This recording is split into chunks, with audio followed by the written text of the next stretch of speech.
Hi Aries, how's it going? This is your May mid-month tarot reading. We'll have three separate spreads in this mid-month reading. In the first spread, we'll be looking at love. It could be existing love, love from the past, new love, whatever comes up. Then in the second spread, we'll be looking at some good news for you, Aries, for the second half of this month. And in the third, the final spread, we'll take a look at the advice spread for you, Aries, for the remainder of this month. Please like, comment, and subscribe to support this channel. So this first spread is on love, Aries. We have the Magician clarified by the Knight of Cups. We have the Six of Cups clarified by the Six of Wands. Then we have the Ace of Wands clarified by the Sun. In the potential outcome, we have the Two of Cups with the Queen of Wands and the Lovers. And we also have the Tower on the bottom of the deck. You could be dealing with a water sign, Cancer, Scorpio, or Pisces. We also have Gemini, Virgo, maybe a fellow fire sign, Aries, Leo, or Sagittarius, Leo in particular. So Aries, it's a blast from the past. That's what the spread is all about. It's a blast from the past, not necessarily an ex, but I believe you definitely know this person, right? And especially if at some point in the past you had a crush on somebody, or maybe you were in love with somebody, but it just never got off the ground. Maybe life got in the way or something happened. So if you can think of someone like that, that person is back. They're back and they really, really want to get the show on the road with you. Like really. Alright? We have the Tower on the bottom of the deck. Could be a Scorpio you're dealing with, but the Tower in this particular situation, I think this is when something happens out of the blue, right? Or someone shows up out of the blue, right? With the Tower, perhaps you have plans for maybe the next week or the next couple of weeks, and those plans can most likely fly out the window, because here comes this person. Okay, the Magician clarified by the Knight of Cups, the first two cards. Actually, the whole general spread on the left, I think at least most of it, this is this person coming back into your life, right? The Magician could be either a Gemini or Virgo you're dealing, but the Magician is a card of manifestation. And most importantly, it's a card of taking action.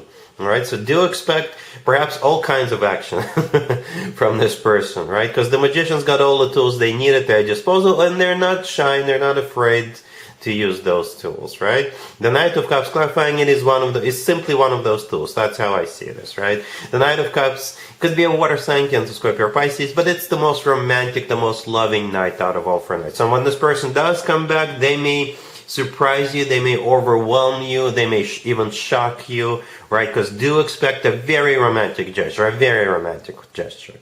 Alright, perhaps that's what the Tower is. You're going to be like, oh my god, what's happening? This person out of the blue showed up. Mercury retrograde is over.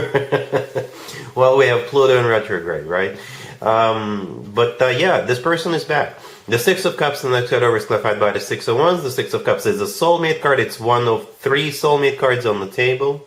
Right, we do have three soulmate cards on the table, so this person is, you've guessed it, at least your soulmate, but it's also a card of somebody from the past. And the thing about the Six of Cups, it's not necessarily an ex. It could just be someone from the past. It could be an ex, doesn't have to be. Another thing about the Six of Cups, it's usually associated with very like welcoming energies, like lovey-dovey energies. We're pretty much always at least glad to see somebody with the Six of Cups, right? It's clarified by the Six of Wands, another six. The Six of Wands is a card of attention. It's a card of victory, success. So this person's intention is to either win you back or to win you over, and that's why they're going to come in with the Knight of Cups and the Magician energies. Like right away, this person is not hesitating, this person is not wasting any time, this person knows what he or she wants, and they're coming in strong with those cards.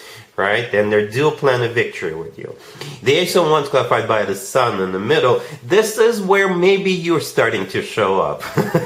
Right? The Ace of Wands is generally a fire sign indicator. Right? You're a fire sign yourself, unless you're dealing with a fellow fire sign. But, the Ace of Wands is the most passionate ace out of all four aces. And that's actually partly why I clarified the Ace of Wands. Because I wanted to make sure it's not only about passion, even though we have the Knight of Cups in the beginning. And I clarified it And I was asking, so what's the end game? What does this person actually want at the end with Aries? And the Sun showed up. The Sun could be a Leo, you know. Leo is a fire sign, but the Sun is the happiest card in the deck. It's a major arcana card. It's the happiest card in the deck. They want to be happy with you, and it feels like they're ready to share happiness with you. Share happiness, love, and all that good stuff. With the Sun card, people always feel on top of the world. In the potential outcome, we have the Two of Cups, the Queen of Wands, and the Lovers. I assume you're the Queen of Wands here, unless you're dealing with a fellow fire sign. And the Queen of Wands is surrounded by two more soulmate cards. The Two of Cups and the Lovers are both soulmate cards, or could be interpreted as such, just like the Six of Cups, right? And the Lovers, in my opinion, is the best card when it comes to the actual love connection between two people. It is the card of the lover of your life. Could be a Gemini you're dealing with. It's also a card of a choice, but at this point, so late in the game, so late in the reading, it's a choice between two wedding venues or two places where you want to live together. And the Two of Cups, the first card in there is also a soulmate card, and it's a card of unconditional love. And it's very mutual, right? Very mutual, hence soulmate cards. All these soulmate cards feature two people in them. I assume that's you and your person. All right, Aries, I hope you're ready for this. Yeah, it's gonna rock your world. All right, really happy for you. Congratulations. Here's some good news for you, Aries, for the second half of May. We have the Seven of Wands, Justice, the Ace of Swords, clarified by the Knight of Swords, and we have the Hierophant on the bottom of the deck. You could be dealing with an air sign, Gemini, Libra, or Aquarius. We also have Taurus on the table. It feels like a very decisive victory. On your behalf, perhaps, or you're winning. Okay, this is definitely a clear-cut victory. It's like the type of a victory that everybody doesn't doubt, right? Everybody's going to say, yes, Aries won.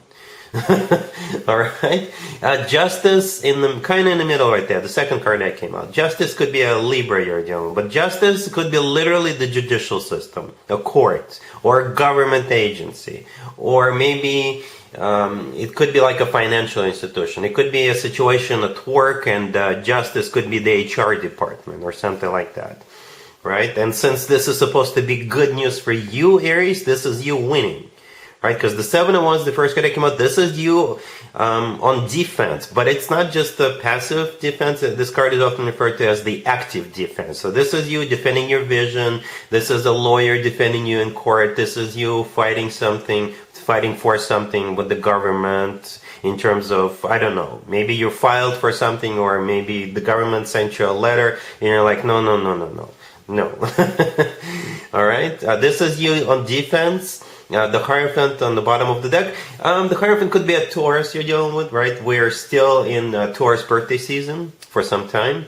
But the Hierophant is also a card of something formal and official. Formal and official, all right? The Ace of Swords right next to the deck, clarified by the Knight of Swords. Victory, right? You see how in the Justice cards, the person in the Justice card, in one of their hands, they're holding up a sword, right? And I think that's exactly the sword we see in the Ace of Swords. And the Knight of Swords is also holding up a sword. All right, so this is you winning. This is you getting the yes answer. All right, yes, you're winning. Yes, you're getting what you deserve. Yes, you're getting what you're entitled to, and things like that. All right, those are some sharp objects. Right, all those swords with in the Justice, the Ace of Swords, and the Knight of Swords. And perhaps this is also a suggestion. Don't stop, don't back down. Aries, I've never met an Aries who stops or back downs, but perhaps some of you needed to hear this. If you need a lawyer, hire a lawyer. Or if you need to consult with somebody who is familiar with the matter, don't be afraid to consult somebody. The good news is you're winning. All right, let's take a look at the advice spread real quick. Here's an advice for you, Aries, for the remainder of this month. We have the King of Swords, the Eight of Pentacles, the Knight of Pentacles, clarified by the Emperor, and we also have the Eight of Swords. On the bottom of the deck, you could be dealing with an air sign, Gemini, Libra, or Aquarius. We also have Earth, Taurus, Virgo, Capricorn, and we have you, the Emperor. So there's going to be a job opportunity with this King of Swords, and I think the advice for you is to embrace it, to accept it, or to participate in it, or don't overthink it. Okay, because I do see that Eight of Swords on the bottom of the deck. It could be a card of somebody who is overthinking, right? So, but it has something to do with this King of Swords. The first card that came out, it could be an air sign, Gemini, Libra, or Aquarius. But the King of Swords could be a lawyer, somebody who is like very smart, intelligent, right? Somebody who is like a doctor, a lawyer, somebody who wears uniform for work. You know, the King of Swords is not somebody who is a BS master. Quite the opposite. The King of Swords is like an intellectual. The King of Swords doesn't BS. All right. The Eight of Pentacles and the Knight of Pentacles, the next two cards. Work, business, finances. Right. As a matter of fact, the Eight of Pentacles is a card of work, business, and finances, or diligently working on something, maybe perfecting skills, you know, things like that. And the Knight of Pentacles is the most financially abundant knight out of all four knights. It's clarified by the Emperor, which is your major arcana card. It's also a boss figure, right? And I think it's good news.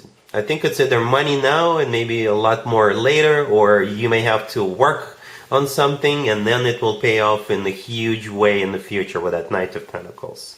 So, and again, going back to the Eight of Swords on the bottom of the deck, you may overthink it, you may think about it, you may just not believe that it's going to work out, but it will.